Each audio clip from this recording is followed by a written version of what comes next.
We're husbands, wives, children. We have children of our own. And I can tell you,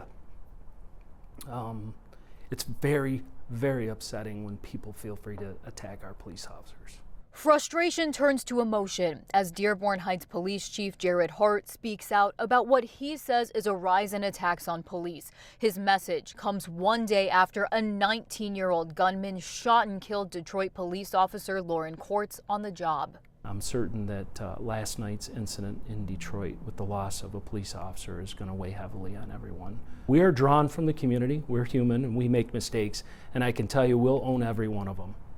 But what we cannot tolerate is a society that feels that it's okay to disobey and assault our police officers. Hart says people now disrespect or assault his officers every day. One of the latest examples happened on the 4th of July. Hart says officers responded to Sky Lounge West on Telegraph and Ford Road after getting a 911 call. The caller said 4 men were threatening employees while the men claimed to have a gun.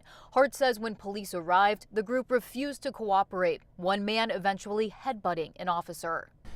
He has a concussion, he has several stitches above his left eye, and as a police department that has a profound effect, on our police officers here and their safety and their family's safety. Hassan Hamadi from Dearborn is now charged with assaulting, resisting, obstructing, causing injury. Hart says assaults are the #1 crime in Dearborn Heights, which have turned into domestic violence. Hart says that violence is now carrying over into attacks on police, but exactly why remains unclear. If anyone does have the answer to that question, we're certainly open to hearing that perspective and trying to find a way to work with our communities to change this behavior. We have to have some accountability.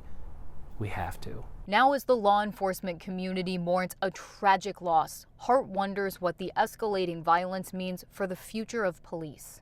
If we can't get a hold of this, our young women and men who are in elementary school, in junior high, and high school, who want to be police officers for the right reasons, not to harm someone, but because they care about their community, to protect communities, they're not going to want to do it anymore.